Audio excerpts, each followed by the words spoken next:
Hello friends, welcome to my YouTube channel GK quiz. GK quiz में आप सभी का बहुत बहुत स्वागत है। ठीक है फ्रेंड्स, आज है 6 अक्टूबर और 6 अक्टूबर से बनने वाले जितने भी प्रकार के करंट अफेयर्स है फ्रेंड्स, आज हम इस वीडियो में कवर करने वाले हैं। डेली करंट अफेयर्स की श्रृंखला में आज का जो वीडियो होने वाला है फ्रेंड्स, वो आपके एग्जाम के दृष्टिकोण से काफ़ी महत्वपूर्ण होने वाला है। ठीक है, तो चाहे आप जिस भी एग्जाम की तैयारी कर रहे हो, आप सभी के लिए ये काफ़ी महत्वपूर्ण सेशन होने वाला है। मैं डेली का daily friends daily current affair की श्रृंखला को लाता हूं, तो आज है 6 अक्टूबर। आज इसकी शुरुआत करते हैं 6 अक्टूबर के क्वेश्चन की। ठीक है, उसके पहले यदि आपको पीडीएफ चाहिएगा तो आप हमारे डिस्क्रिप्शन में जाके टेलीग्राम चैनल को ज्वाइन कर लीजिएगा, वहां से आपको पीडीएफ प्रोवाइड करा दिया जाएगा। ठीक फ्रेंड्स, अंत में वीडियो की क्वालिटी और कंटेंट अच्छा लगा तो चैनल को सब्सक्राइब करते हुए बेल आइकन दबाना मत भूलिएगा, ताकि जो भी मैं वीडियो अपलोड करूंगा फ्रेंड्स, उसका नोटिफिकेशन आपके पास पहुंच सकेगा। ठीक है, तो चलिए शुरू करते हैं पहले क्वेश्चन से। पहला क्वेश्चन है, एशियन गेम्स 2023 में भारत ने स्क्वाश मिक्स्ड डबल में कौन सा मेडल जीता है? तो फ्रेंड्स, अभी हाल एशियन गेम चल रहा है और 19वें नंबर का एशियन गेम इस समय चल रहा है। हालांकि ये 2022 में होना चाहिए था फ्रेंड्स, लेकिन चीन में कोरोना की वजह से यह 2023 में आयोजित किया जा रहा है। तो इसमें भारत ने कौन सा मेडल जीता है? तो गोल्ड मेडल जीता है। याद रखिए, यानी इस क्वेश्चन का जो विकल्प है, विकल्प नंबर ए बिल्कुल सही हो जाएगा। ठीक है, बात आती है फ्रेंड्स एशियन गेम्स की। तो एशियन गेम्स की अगर मैं बात करूं तो एशियन गेम्स की जो शुरुआत होती है फ्रेंड्स, वो शुरुआत होती है 1951 के अंदर। याद रखिएगा, पहली बार कहाँ खेला गया था? तो पहली बार दिल्ली में हुआ था एशियन गेम। ठीक है, उसके बाद अगर बात आती है फ्रेंड्स, दिल्ली पड़ता कहाँ है? तो दिल्ली भारत के अंदर पड़ता है। जब दिल्ली भारत के अंदर फ्रेंड्स, तो भारत कितनी बार इसका होस्ट किया था? तो भारत 2 बार होस्ट किया कर चुका है अब तक एशियन गेम्स का। एक बार फ्रेंड्स 1951 में होस्ट किया था, एक बार 1982 के अंदर। ठीक है, इसके पहले जो एशियन गेम हुआ था फ्रेंड्स, वो 2018 के अंदर हुआ था और उस बार का 18वां संस्करण आयोजित किया गया था। याद रखिएगा, जिसमें भारत ने कुल 70 पदक जीते थे। ठीक है, बात कर लेते हैं फ्रेंड्स 2026 वाला एशियन गेम है वो कहाँ होने वाला है? तो 2026 वाला जो एशियन गेम है, ये नागोया जापान में होने वाला है। याद रखिएगा, नागोया जापान के अंदर होने वाला है 2026 का एशियन गेम। ठीक है, 2019 वाला आपको पता है होंगजोऊ चीन के अंदर हो रहा है। भारत अब तक फ्रेंड्स इसमें सबसे अच्छा प्रदर्शन, यानी अपने एशियन गेम्स का सबसे अच्छा प्रदर्शन किया है। कुल अब तक 21 गोल्ड अब तक भारत जीत चुका है फ्रेंड्स। 12 दिन का खेल खत्म होने तक 21 गोल्ड के साथ फ्रेंड्स भारत जो है ये चौथे स्थान पर है। याद रखिएगा इसको।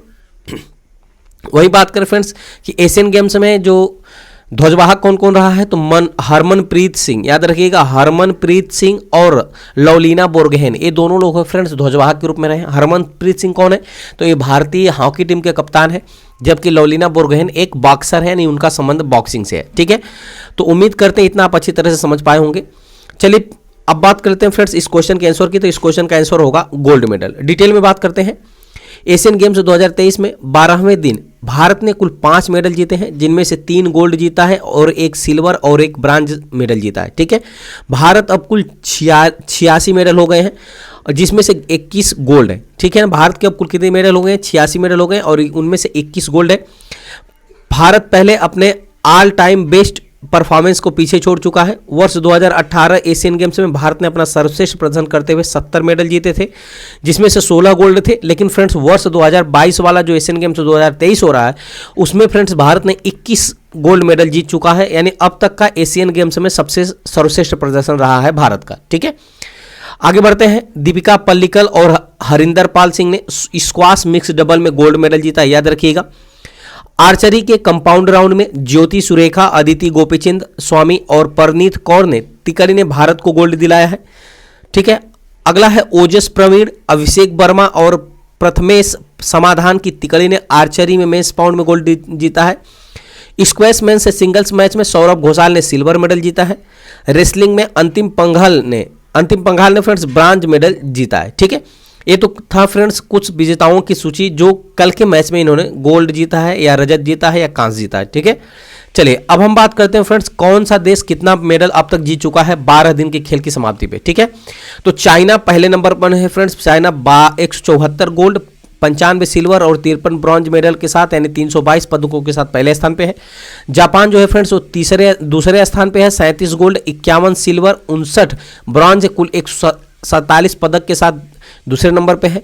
साउथ कोरिया फ्रेंड्स तीसरे नंबर पे है, जिसमें 33 गोल्ड, 45 सिल्वर, 71 ब्रॉन्ज और कुल 149 मेडल जीते हैं अब तक साउथ में कोरिया ने। ठीक है, इंडिया की बात करें तो इंडिया कुल 21 गोल्ड, 32 सिल्वर, और 33 ब्रॉन्ज मेडल यानी कुल 86 पदकों के साथ चौथे स्थान पे रहा है। तो इसको भी आप याद रखिएगा। चलिए अगले क्वेश्चन की तरफ बढ़ते हैं। अगला क्वेश्चन आपके सामने है, साहित्य का नोबेल पुरस्कार जॉन फोसे को मिला है, उनका संबंध किस देश से है फ्रेंड्स? तो ये है नॉर्वे। याद रखिएगा, इस क्वेश्चन का विकल्प नंबर डी बिल्कुल सही हो जाएगा। जॉन फोसे कहाँ से हैं? तो नॉर्वे से संबंधित हैं, जिनको फ्रेंड्स साहित्य का नोबेल पुरस्कार देने की घोषणा किया गया है। याद रखिएगा, नोबेल पुरस्कार प्रतिवर्ष कब दिया जाता है? तो 10 दिसंबर को दिया जाता है। अल्फ्रेड नोबेल के पुण्यतिथि के तौर पे प्रतिवर्ष 10 दिसंबर को दिया जाता है। ठीक है, जितने भी प्रकार के नोबेल पुरस्कार हैं फ्रेंड्स, सबको कब दिया जाता है? 10 दिसंबर को दिया जाता है।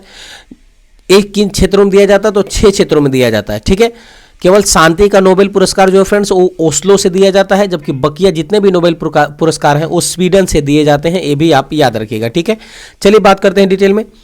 साहित्य का नोबेल पुरस्कार नॉर्वे के लेखक जॉन फोसे को दिया गया, यानी 10 दिसंबर को दिया जाएगा। याद रखिएगा, कमेटी ने माना है कि उनके नाटकों और कहानियों ने उन लोगों को आवाज दी है जो अपनी बातों को कहने में सक्षम नहीं थे। ठीक है, जॉन ने अपने नाटकों में ड्रामा के जरिए उन इंसानी भावनाओं को जाहिर किया है जो आमतौर पर जाहिर नहीं की जा सकती है। तो इसके लिए इनको साहित्य का नोबेल पुरस्कार इस बार दिया जाएगा 10 दिसंबर को। याद रखिएगा। आगे बात करते हैं, जॉन फोसे की किताबों में 40 से ज़्यादा भाषाओं में ट्रांसलेट किया जा चुका है। साहित्य में अब तक 120 लोगों को यह नोबेल पुरस्कार प्रदान किया जा चुका है। ठीक है, वहीं अगर बात करें फ्रेंड, तो साहित्य में नोबेल हासिल करने वालों में केवल 17 महिलाएं हैं, जबकि 103 जो है फ्रेंड्स पुरुष हैं। यानी कहने का मतलब है फ्रेंड्स कि 120 लोगों को अब तक साहित्य का नोबेल पुरस्कार दिया जा चुका है, जिसमें से 17 महिलाएं शामिल हैं जिनको साहित्य नोबेल पुरस्कार दिया गया है। ठीक है, अब बात करते हैं फ्रेंड्स, पहले भारतीय कौन थे जिनको साहित्य नोबेल पुरस्कार मिला था? तो रविंद्रनाथ टैगोर थे फ्रेंड्स। उनकी पुस्तक गीतांजलि के लिए उनको 1913 में साहित्य का नोबेल पुरस्कार मिला था। साल 2022 के लिए साहित्य का नोबेल पुरस्कार फ्रेंच लेखिका एनी एर्नॉक्स को दिया गया था। याद रखिएगा इसको, अगर 2022 वाला पूछ ले कि किसको दिया गया था, तो एनी एर्नॉक्स को दिया गया था, जो फ्रेंड्स एक फ्रेंच लेखिका है। ठीक है, आगे बढ़ते हैं अगले क्वेश्चन की तरफ। अगला क्वेश्चन आपके सामने, विश्व शिक्षक दिवस 2023 कब मनाया गया है? देखिए फ्रेंड्स, विश्व शिक्षक दिवस, इसके पहले अगर मैं बात करूं राष्ट्रीय शिक्षक दिवस की, यानी कि भारत में जो शिक्षक दिवस मनाया जाता है उसको कहेंगे राष्ट्रीय शिक्षक दिवस। ये मनाया जाता है 5 सितंबर को। याद रखिएगा, कब मनाया जाता है? 5 सितंबर। और ये जो है फ्रेंड्स सर्वपल्ली राधाकृष्णन के जन्मदिन के अवसर पर मनाया जाता है। ठीक है, लेकिन अगर यहाँ आपसे प्रश्न पूछ रहा है कि विश्व शिक्षक दिवस कब मनाया जाता है, तो विश्व शिक्षक दिवस मनाया जाता है 5 अक्टूबर को। यानी इस क्वेश्चन का जो विकल्प है, विकल्प नंबर डी बिल्कुल सही हो जाएगा। कंफ्यूज मत होइएगा, यूनेस्को के द्वारा फ्रेंड्स ये घोषित किया गया है कि विश्व शिक्षक दिवस कब मनाया जाएगा, तो 5 अक्टूबर को मनाया जाएगा। जबकि राष्ट्रीय शिक्षक दिवस भारत में कब मनाया जाता है, तो 5 सितंबर को। डिटेल में बात करते हैं, 5 अक्टूबर को शिक्षकों, शोधकर्ताओं और प्रोफेसरों के काम को मान्यता देने के लिए विश्व शिक्षक दिवस मनाया जाता है। इस बार की थीम याद रखिएगा, इस बार की थीम है, हमें जो शिक्षा चाहिए उसके लिए शिक्षकों की आवश्यकता, शिक्षकों की कमी को दूर करने के लिए वैश्विक अनिवार्यता, इस बार की थीम रही है। 1994 में यूनेस्को ने 5 अक्टूबर को विश्व शिक्षक दिवस के रूप में मनाने की घोषणा किया था। तो इसको भी आप याद रखिएगा, मैंने पीछे ही आपको बता दिया है। ठीक है फ्रेंड्स, चलिए अब बात करते हैं फ्रेंड भारत में। तो भारत में जो शिक्षक दिवस मनाया जाता है वो प्रतिवर्ष 5 सितंबर को मनाया जाता है, डॉक्टर सर्वपल्ली राधाकृष्णन के जन्मदिन के अवसर पे। ठीक है, वही राष्ट्रीय शिक्षक दिवस प्रतिवर्ष कब मनाया जाता है, तो 11 नवंबर। याद रखिएगा, राष्ट्रीय शिक्षक दिवस अगर पूछे तो 11 नवंबर को, जबकि शिक्षक दिवस अगर राष्ट्रीय शिक्षक दिवस जो फ्रेंड्स राष्ट्रीय शिक्षक दिवस 5 सितंबर को मनाया जाता है। राष्ट्रीय शिक्षा दिवस, शिक्षक नहीं शिक्षा दिवस है, ये कब मनाया जाता है, 11 नवंबर को। इसको आप याद रखिएगा। ठीक है फ्रेंड्स, ये किसके उपलक्ष्य में मनाया जाता है, तो मौलाना अबुल कलाम आजाद की जयंती पर मनाया जाता है राष्ट्रीय शिक्षा दिवस। ठीक है, मौलाना अबुल कलाम आजाद कौन है फ्रेंड्स, ये भारत के पहले शिक्षा मंत्री थे, इसको भी आप याद रखिएगा। बात करते हैं, अब बात आती है फ्रेंड्स यूनेस्को की। तो पहले यूनेस्को की आपको फुल फॉर्म पता होना चाहिए। यूनेस्को का फुल फॉर्म होता है United Nations Educational, Scientific and Cultural Organization. UNESCO का फुल फॉर्म होता है। स्थापना होती है 16 नवंबर 1945 को स्थापना होती है फ्रेंड्स। यूनेस्को संयुक्त राष्ट्र की एक विशेष एजेंसी है। यूनेस्को का मुख्यालय पेरिस के अंदर स्थित है। ठीक है, और वर्तमान में यूनेस्को में कुल 193 सदस्य देश हैं। वर्तमान में महानिदेशक की बात करें फ्रेंड्स तो आंद्रे ओजोले, कौन है, आंद्रे ओजोले जो है फ्रेंड्स वो महानिदेशक है यूनेस्को की। अच्छा, इसका उद्देश्य क्या है फ्रेंड्स, तो इसका उद्देश्य सभी के लिए गुणवत्तापूर्ण शिक्षा और उन्हें उम्र भर सीखने हेतु प्रेरित करना इसका उद्देश्य है। ठीक है, चलिए अब बढ़ते हैं फ्रेंड्स कुछ दिवस की, तो विश्व सेरेब्रल दिवस कब मनाया जाता है? तो प्रतिवर्ष 6 अक्टूबर को विश्व सेरेब्रल पाल्सी दिवस मनाया जाता है। ठीक है, इस बार की थीम क्या रही है फ्रेंड्स? तो 2023 की थीम है टुगेदर स्ट्रांगर। क्या है फ्रेंड्स? टुगेदर स्ट्रांगर इस बार की थीम रही है। सेरेब्रल पाल्सी एक ऐसी बीमारी है फ्रेंड्स, या कह सकते हैं बीमारियों का समूह है जिसमें मरीज की मांसपेशियों पर उसका कंट्रोल नहीं रहता है, तो इसलिए विश्व सेरेब्रल पाल्सी दिवस 6 अक्टूबर को मनाया जाता है। चलिए अब मिलते हैं अगले क्वेश्चन की तरफ। अगला क्वेश्चन आपके सामने है, किस राज्य में टोटो भाषा का शब्द संग्रह जारी किया जाएगा? तो फ्रेंड्स टोटो भाषा शब्द का संग्रह कहाँ जारी किया जाएगा? तो इस क्वेश्चन का जो विकल्प है, विकल्प नंबर डी बिल्कुल सही हो जाएगा, पश्चिम बंगाल के अंदर। ठीक है ना, कब कहाँ जारी किया जाएगा? पश्चिम बंगाल। ये फ्रेंड्स विलुप्त भाषा के तौर पे है, मात्र 1600 लोगों के द्वारा यह भाषा बोली जाती है। डिटेल में बात करते हैं, पश्चिम बंगाल में केवल 1600 व्यक्तियों द्वारा बोली जाने वाली टोटो भाषा विलुप्त के कगार पर है। टोटो भाषा को संरक्षित में सहायता के लिए टोटो शब्द संग्रह नामक एक डिक्शनरी लॉन्च किया जाएगा फ्रेंड्स, जो कि 7 अक्टूबर 2023 को कोलकाता में जारी किया जाएगा। इसको भी आप याद रखिएगा। आगे बढ़ते हैं, टोटो भाषा एक चीनी तिब्बती भाषा है जो भूटान की सीमा से लगे पश्चिम बंगाल के कुछ हिस्सों में टोटो जनजाति द्वारा बोली जाती है। ठीक है, यूनेस्को द्वारा इसे लुप्त प्राय के में सूचीबद्ध किया गया था। इसके लिए फ्रेंड्स, इसके चूंकि ऐसा क्यों है? क्योंकि ये टोटो भाषा मुख्य रूप से मौखिक रूप से ही बोली जाती है, इसका कोई साहित्य नहीं है, इसका कोई लिखित प्रमाण नहीं है, इसलिए ये विलुप्त के कगार पे है। मात्र 1600 लोगों के द्वारा वर्तमान में बोली जा रही है। ठीक है, बात करते हैं पद्मश्री से सम्मानित धनीराम टोटो ने वर्ष 2015 में इनकी एक लिपि विकसित की थी जिससे टोटो भाषा को पढ़ा जा सके। ठीक है, चलिए उम्मीद करते हैं इतना आप अच्छी तरह से समझ पाए होंगे। अब आती है फ्रेंड्स भाषा की बात। तो भाषा का संबंध किस अनुसूची से, ये आपको पता होना चाहिए। तो फ्रेंड्स भाषा का संबंध 8वीं अनुसूची से। ठीक है, किस अनुसूची से? 8वीं अनुसूची से। और वर्तमान में 8वीं अनुसूची में कुल कितनी भाषाओं का उल्लेख मिलता है? तो कुल 22 भाषाओं का उल्लेख मिलता है। ठीक है, अब बात करते हैं कौन कौन सी भाषा है फ्रेंड्स। तो देखिए, असमिया, बंगला, गुजराती, हिंदी, कन्नड़, कश्मीरी, कोंकणी, मलयालम, मणिपुरी, मराठी, नेपाली, ओडिया, पंजाबी, संस्कृत, सिंधी, तमिल, तेलुगु, उर्दू, बोडो, संथाली, मैथिली और डोगरी। ये जो 22 भाषाएं हैं फ्रेंड्स, ये वर्तमान में 8वीं अनुसूची में यानी हमारे संविधान में वर्णित है। ठीक है, अच्छा, जब हमारा मूल संविधान बना था फ्रेंड्स, उस समय कितनी भाषाओं का वर्णन था? तो उस समय मात्र 14 भाषाओं का वर्णन था। ठीक है ना, आप पूछेंगे सर अगली भाषाएं कहां से आई हैं? तो ये फ्रेंड्स संविधान संशोधन के माध्यम से जोड़ी गई है। ठीक है, 21वां संविधान संशोधन 1967 के तहत सिंधी भाषा को जोड़ा गया था अपने संविधान के अंदर। तो कुल कितनी भाषाएं हो गई थी? कुल 15 भाषाएं हो गई थी जब सिंधी को जोड़ा गया 21वां संविधान संशोधन 1967 के द्वारा। ठीक है, उसके बाद फ्रेंड्स जो है 71वां संविधान संशोधन 1992 के द्वारा 3 भाषाओं को और संविधान में जोड़ा जाता है। कौन कौन सी? कोंकणी, मणिपुरी और नेपाली। याद रखिएगा, इसको आप कैसे याद कर सकते हैं फ्रेंड्स कि 1992 में यानी नमक को जोड़ा गया। किसको जोड़ा गया? नमक। न फार होता है नेपाली, म फार होता है मणिपुरी और क फार होता है कोंकणी। तो नमक को जोड़ा गया था 71वें संविधान संशोधन 1992 के तहत। ठीक है, वहीं जो अब कितनी हो गई फ्रेंड्स? तो 15 3 कुल 18 भाषाएं हो गई। अब वर्ष 2003 में, याद रखिएगा, वर्ष 2003 में फ्रेंड्स 92वां संविधान संशोधन के तहत 4 भाषाओं को जोड़ा गया, बोडो, डोगरी, मैथिली और संथाली। ये 4 भाषाओं को जोड़ा गया। तो अब जो है कुल भाषाओं की संख्या संविधान में कितनी हो गई? 22 हो गई। अब इसको आप याद कैसे करेंगे फ्रेंड्स? याद रखिए, आपने याद किया होगा बदमाश। ठीक है फ्रेंड्स, एक रूल आप याद कर लीजिएगा, ट्रिक। बदमाश ब से हो जाएगा बोडो, द से होगा डोगरी, ठीक है, और म से होगा मैथिली और स से हो गया संथाली। तो इस तरह से आप इसको याद कर सकते हैं। एक बार फिर मैं रिपीट कर देता हूं फ्रेंड्स, यानी 21वां संविधान संशोधन 1967 के द्वारा सिंधी भाषा को जोड़ा गया संविधान के अंदर। फिर 71वां संविधान संशोधन 1992 के द्वारा कोंकणी, मणिपुरी और नेपाली को जोड़ा गया। जबकि फ्रेंड्स 92वां संविधान संशोधन 2003 के द्वारा बोडो, डोगरी, मैथिली और संथाली भाषा को जोड़ा गया। ठीक है ना, और किसको आप याद कैसे करेंगे? तो मैंने बताया नमक से आप याद कर लेंगे फ्रेंड्स, और बदमाश से। उम्मीद करते हैं आप इतना अच्छी तरह से समझ पाए होंगे। चलिए आगे बढ़ते हैं। आगे बात करते हैं फ्रेंड्स, बात आती है पश्चिम बंगाल की। तो पश्चिम बंगाल की जो राजधानी है वो फ्रेंड्स कहाँ है? कोलकाता के अंदर इसकी राजधानी है।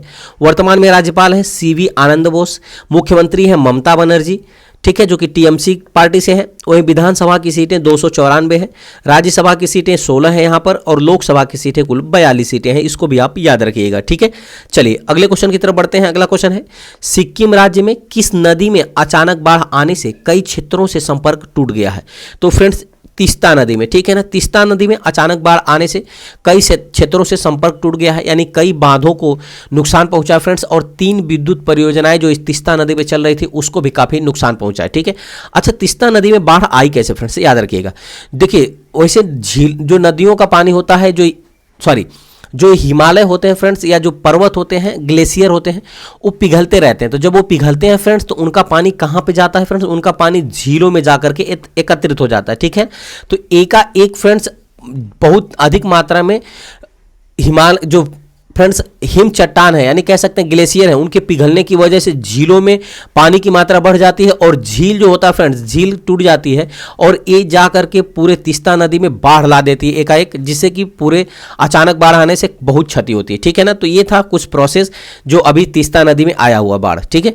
चलिए अब हम बात करते हैं फ्रेंड्स डिटेल में। सिक्किम में 4 अक्टूबर को अचानक से आई बाढ़ के कारण कम से कम 7 लोगों की मौत हो गई, बड़ी संख्या में लोग घायल या लापता हो गए हैं, ठीक है। हिमालय के ग्लेशियर के धीरे धीरे पिघलने से लोहनकी झील अप्रत्याशित रूप से ओवरफ्लो हो गई, जिसे तीस्ता नदी में अचानक बाढ़ आ गई, ठीक है। चुंगथांग बांध को भी नुकसान पहुंचा है फ्रेंड्स। इससे सिक्किम ऊर्जा द्वारा संचालित तीस्ता परियोजना पे 3 वैद्युत परियोजनाएं चल रही थी, वो भी बुरी तरह से प्रभावित हुई हैं, ठीक है। अब आती है बात सिक्किम की। तो सिक्किम की बात करें फ्रेंड, तो सिक्किम की राजधानी कहाँ है, गंगटोक सिक्किम की राजधानी है। वर्तमान में राज्यपाल हैं लक्ष्मण प्रसाद आचार्य, मुख्यमंत्री हैं प्रेम सिंह तमांग, ठीक है।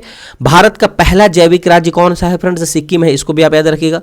विश्व की तीसरी सबसे ऊंची चोटी जो कंचनजंगा है फ्रेंड्स, वो भी कहाँ स्थित है, तो सिक्किम के अंदर स्थित है। ये देख लीजिए, ये सिक्किम है फ्रेंड्स, ठीक है।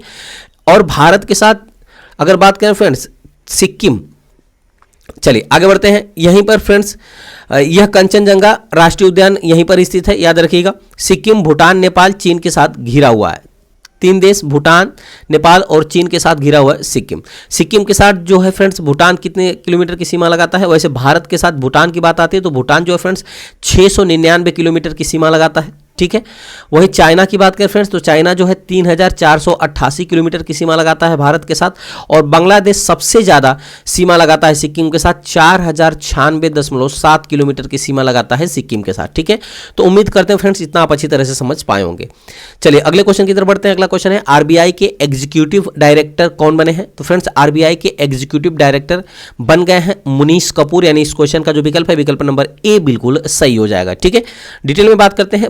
बात आती है भारतीय रिजर्व बैंक की, तो जिसमें मुनीश कुमार को एग्जीक्यूटिव डायरेक्टर के रूप में घोषणा की गई है नियुक्त करने के लिए।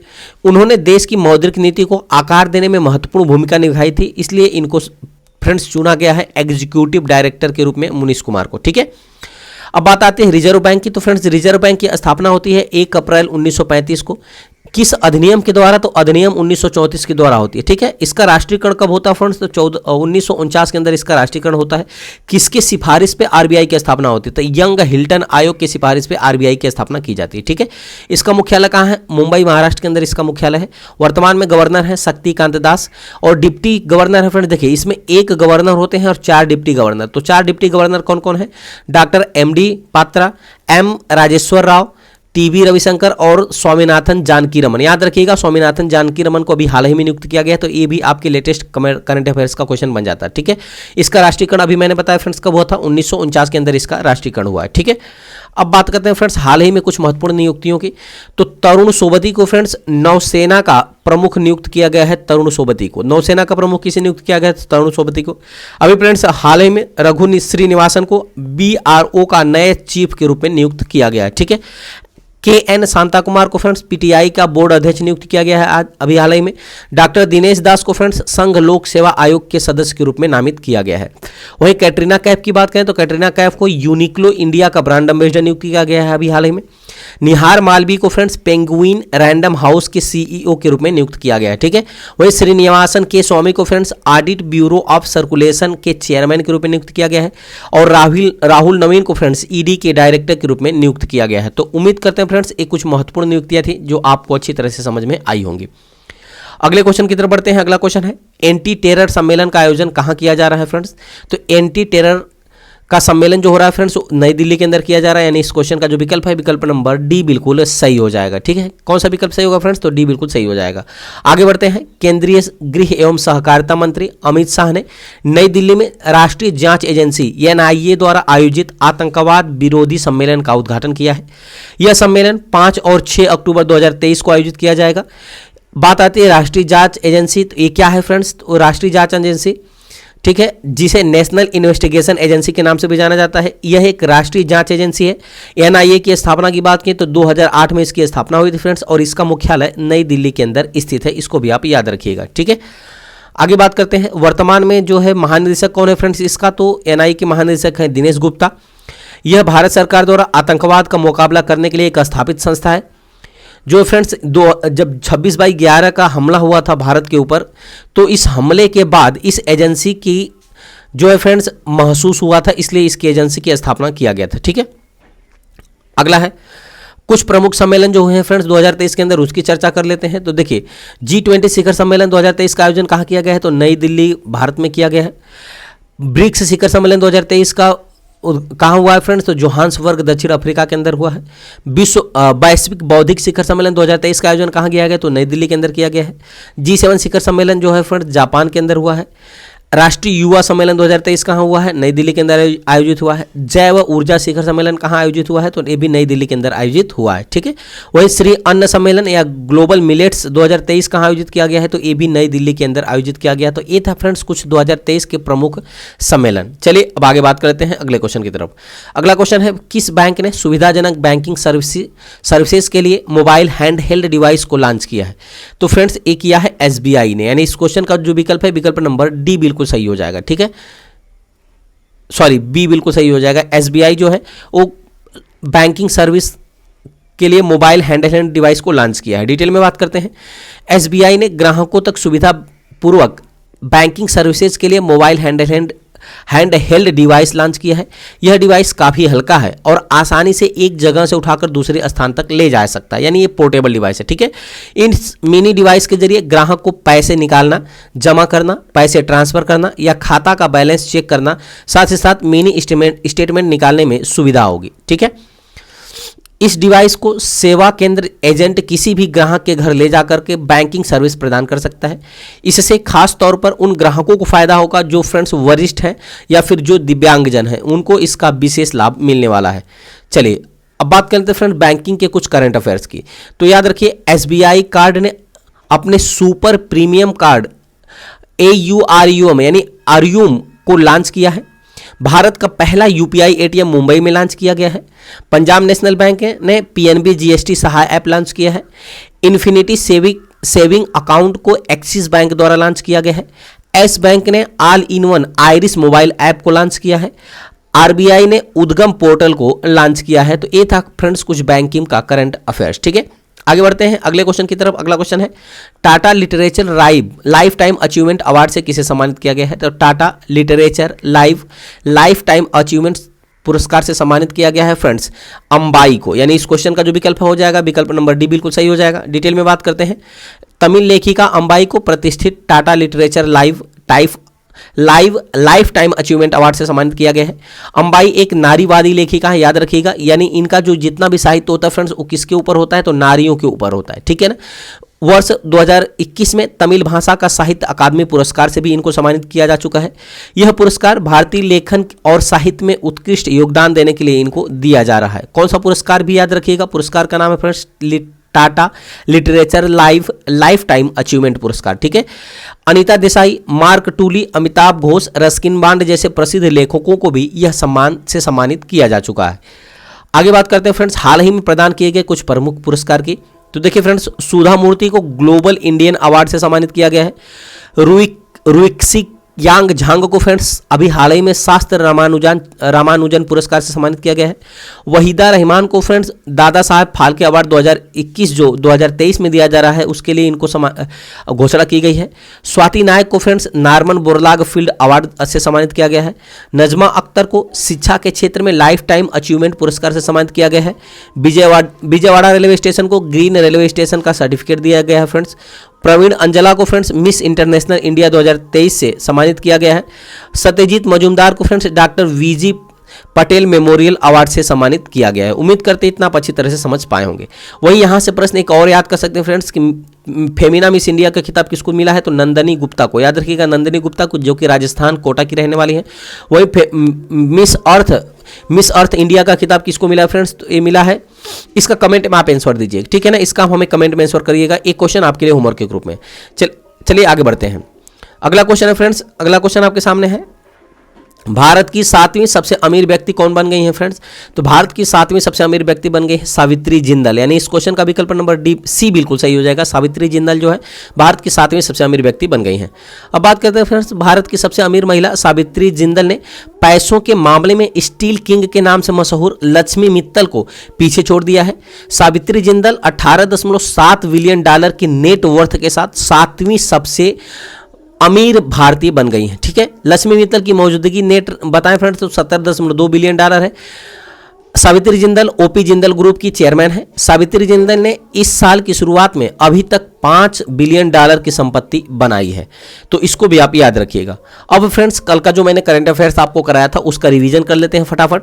पहला क्वेश्चन आपके सामने है फ्रेंड्स, संप्रीति 11 अभ्यास भारत और किस देश के बीच आयोजित किया गया है, तो भारत और बांग्लादेश के बीच आयोजित किया गया है। क्रिकेट का ईरानी कप 2023 किसने जीता फ्रेंड्स, तो शेष भारत ने क्रिकेट का ईरानी कप 2023 जीत लिया है। ग्लोबल मोबाइल स्पीड रैंकिंग में भारत किस स्थान पर है फ्रेंड्स, तो 47वें स्थान पर है। विश्व पशु दिवस प्रतिवर्ष कब मनाया जाता है, तो 4 अक्टूबर को विश्व पशु दिवस प्रतिवर्ष मनाया जाता है। अब बात करते हैं फ्रेंड्स कुछ जनरल नॉलेज की पिटारा की। याद रखिएगा, जनरल नॉलेज का पिटारा जो है, इसमें आज हम बात करने वाले हैं विभिन्न यंत्रों के ऊर्जा का रूपांतरण। तो जैसे बात करें डायनामो की, तो डायनामो जो है फ्रेंड्स वो यांत्रिक ऊर्जा को विद्युत ऊर्जा में कन्वर्ट करता है। विद्युत मोटर जो है फ्रेंड्स वो वैद्युत ऊर्जा को यांत्रिक ऊर्जा में कन्वर्ट करती है। मोमबत्ती जो है वो रासायनिक ऊर्जा को प्रकाश ऊर्जा में कन्वर्ट करती है। सेल जो होता है फ्रेंड्स वो रासायनिक ऊर्जा को वैद्युत ऊर्जा में कन्वर्ट करता है। लाउड स्पीकर जो हो वैद्युत ऊर्जा को ध्वनि ऊर्जा में कन्वर्ट करता है। वही माइक्रोफोन जो होता है फ्रेंड्स वो ध्वनि ऊर्जा से वैद्युत ऊर्जा को कन्वर्ट करता है, ठीक है। जो सितार होता है फ्रेंड्स यांत्रिक ऊर्जा से ध्वनि ऊर्जा में बदलता है। तो ये था फ्रेंड्स जीके का कुछ पिटारा आपके लिए, ठीक है। अब आज का अंतिम क्वेश्चन, आज का क्वेश्चन फ्रेंड्स आपको इसका कमेंट में आंसर जरूर करना है फ्रेंड्स। देखिए, आप वीडियो तो देखते हैं फ्रेंड्स लेकिन आंसर कमेंट में नहीं करते हैं, तो वीडियो को पूरा देखा करिए और आंसर में आप जरूर कमेंट करिए जो आपसे प्रश्न पूछा जाता है। प्रश्न फ्रेंड्स, यूनेस्को का मुख्यालय कहाँ स्थित है। 4 ऑप्शन आपके सामने हैं, लंदन में, पेरिस में, वाशिंगटन डीसी में या नई दिल्ली में। तो ये चारों में से कौन सा आंसर सही होगा, इसका आप हमें कमेंट में आंसर करिएगा। साथ ही साथ वीडियो की क्वालिटी कंटेंट अच्छा लगे तो डेली करंट अफेयर की श्रृंखला को शेयर करिएगा, लाइक करिएगा और अपने मित्रों के पास शेयर करना ना भूलिएगा। चलिए मिलते हैं ऐसे मजेदार टॉपिक के साथ अगली वीडियो में, तब तक के लिए बहुत बहुत धन्यवाद। Thanks for watching.